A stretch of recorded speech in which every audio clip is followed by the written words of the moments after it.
Halo Tribuners, kembali lagi dalam acara Filosofi bersama Widya Lesbianti di sini.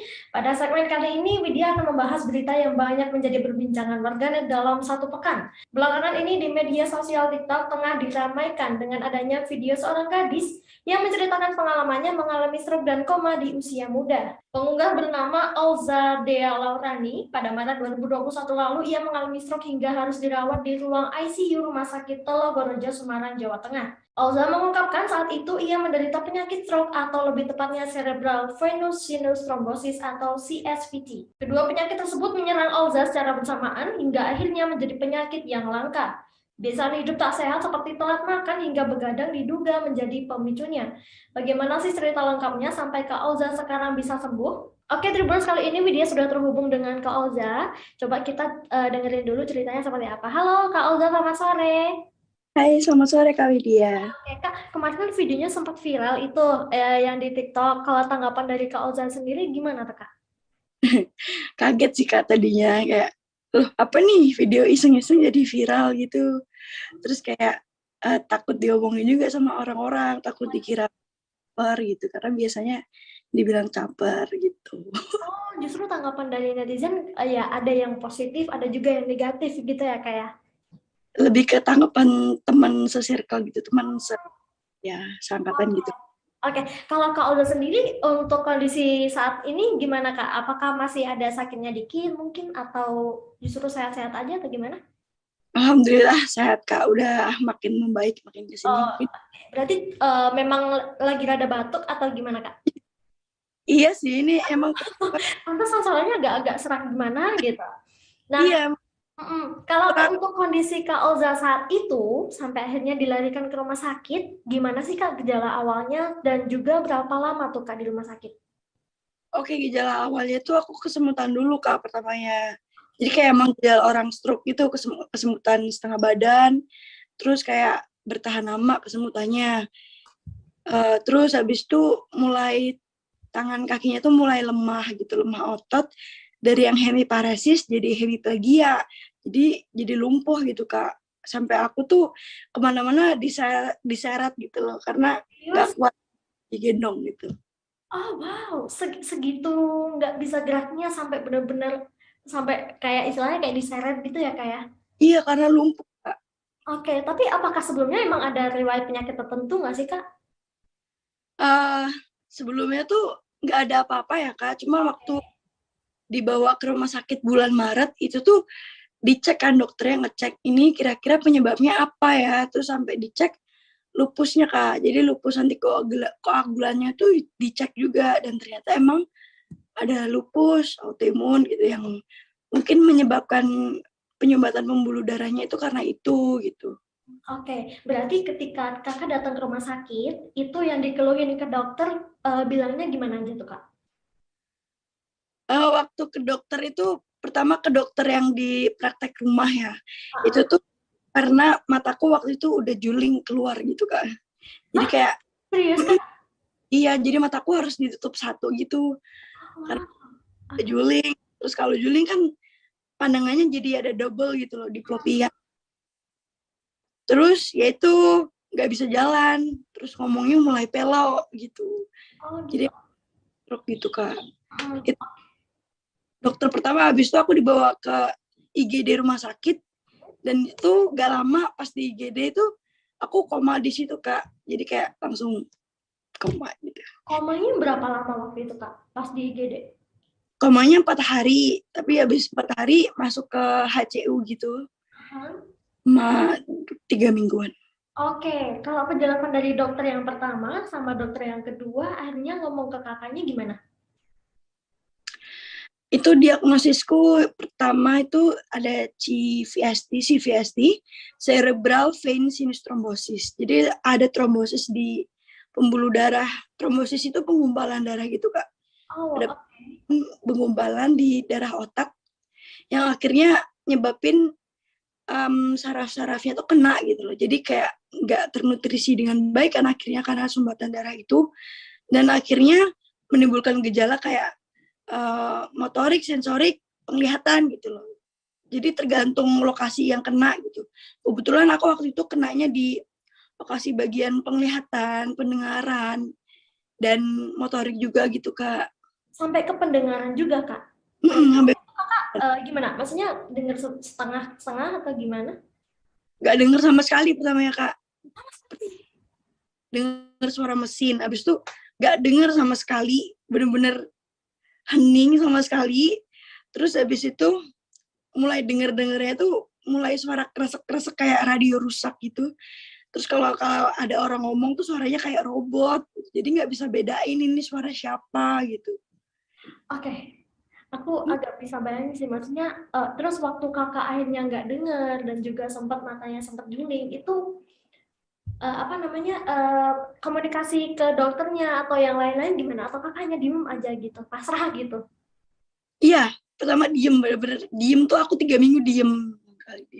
Kayak nggak bisa ngapa-ngapain, gerak aja nggak bisa. Jadi kayak posisiku tuh stuck kayak gitu aja. Jadi nungguin ada orang yang gerakin dulu baru rasanya lega gitu. Karena kalau kita diem terus kan itu sakit ya Kak, pegel. Oh, ada rasa sakitnya ketika kakak ngerakin itu? Nggak gerakin Kak, cuman kalau diem terus itu sakit. Oh justru kalau diem sakit, oke.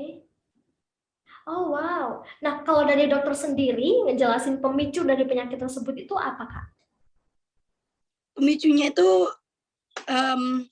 sebenarnya triggernya ya, itu tuh style yang nggak bagus. Kayak kemarin aku suka begadang, makanku suka telat gitu. Oh, berarti memang hal-hal sepele kayak begadang, terus makan suka telat. Kalau begadangnya Kak Oza sendiri, kira-kira seperti apa? Maksudnya tidur itu di jam berapa dan bangun di jam berapa, Kak? Oke, dulu tuh aku pas masih kuliah ya, masih preklinik itu tidur kayak habis subuh. Habis sholat subuh tuh aku malah tidur. Kan harusnya habis subuh bangun ya, nggak boleh tidur. Ya. Malah baru tidur. Atau bahkan siangnya itu aku baru tidur cuma 2 jam, 1 jam. Terus ya udah kegiatan kayak biasa gitu sampai Itu malam. berarti dari malam hari sampai hanya subuh, itu Kakak aktivitasnya apa? Apakah memang insomnia atau gimana? Sebenarnya ada dari kerjaan tugas ada. Terus aku ngedit video buat YouTube juga ada. Oh, Terus aku nge-game juga Kak waktu oh itu. gitu. Berarti memang aktivitasnya ya ada, cuman ya itu sampai akhirnya bikin Kakak melek sampai pagi dan malah jadinya jatuh sakit seperti ini gitu ya Kak ya? Oke, kalau proses penyembuhan yang dilakukan itu apa aja sih Kak? Apakah juga ada apa namanya terapi alternatif atau hanya medis aja? Alternatif. Kalau kiai gitu masuk alternatif gak? Oh, bisa jadi. Ya, Gimana? Berarti ke kiai juga Kak atau gimana? iya, aku pertamanya ke kiai juga sebelum ke dokter karena kan ya dikira dari dalam gitu, karena kan memang banyak orang yang nakal gitu sama orang tuaku gitu, jadi takutnya ngimbas ke aku gitu. Padahal Terus ya Allah, zaman sekarang masih ada ya yang seperti itu. Sampainya kakak memutuskan untuk ke kiai, ya yang pasti kan minta doanya ya kak ya. karena kan kalau kata orang tuaku yang pertama itu kita harus ikhtiar gitu kan, jadi kayak bantuannya doa aja biar cepet gitu. Tapi sebenarnya aku dalam hati tuh kayak ya apaan sih ini, kayaknya aku tumor otak di jangan-jangan, soalnya berasa ada yang salah di otakku gitu. Kayak aku butuh paling nggak di CT scan kayak atau di MRI gitu. Itu sampai sebulan aku ke kiai terus, makin parah, dan akhirnya lumpuh. Terus akhirnya aku pingsan, baru dilariin ke rumah sakit. Wow, berarti kakak bertahan sebulan dulu. Iya, sebulan lebih. Ya dari Februari ke Maret gitu. Oh, Terus dan itu Kak, aku sampai ICU rumah sakit itu aku koma, dan kata dokternya kalau aku telat sedikit aku bakalan udah nggak tertolong alias mati batang otak. bahkan dokter sampai bilang seperti itu. Berarti itu memang maksudnya dari dokter itu kemungkinan terburuk ya kak ya. Kalau memang Iya. sampai kakak telat gitu. Oke, berarti kalau untuk saat ini yang dikasih dokter untuk penyembuhan apa tuh Kak? Hanya obat aja atau apa? Kalau dulu waktu masih di rumah sakit kan masih lumpuh nggak bisa gerak apa-apa, itu di fisioterapi dulu Kak, baru diobatin obat oral, obat minum gitu. Sampai sekarang masih ada obatnya atau gimana? Udah lepas Kak Udah dari lepas, alhamdulillah. bulan Maret atau Februari gitu udah lepas. Oke, nah kalau untuk berarti kakak kan mulai sakit berarti bisa dihitung bulan Februari ya? Sampai Iya, akhirnya benar-benar dibilang sembuh sama dokter itu bulan apa tuh Kak? tahun ini Kak. Jadi awal tahun ini tuh baru bertahap sih sebenarnya Kak. Itu kayak aku pertama nggak bisa jalan, terus jalan pakai tongkat, terus akhirnya jalan biasa, sampai akhirnya jalanku tuh masih goyang-goyang gitu, masih oleng. Oh wow, berarti kurang lebih berapa lama tuh? Lumayan lama juga ya? Tahun ada kali Kak, sampai tahun ini. Ya, sama-sama awal tahun kan ya? Setahun Oke, berarti. kalau dari Kak Auza sendiri, kalau misalkan bisa bilang, gimana sih Kak rasanya melewati hari-hari seperti itu? Apa yang Kakak rasakan waktu itu? Hmm, kayaknya kalau saat itu tuh aku udah nggak sedih lagi, kayak ngerasa kayak ya udah aku kuat kok, aku kuat.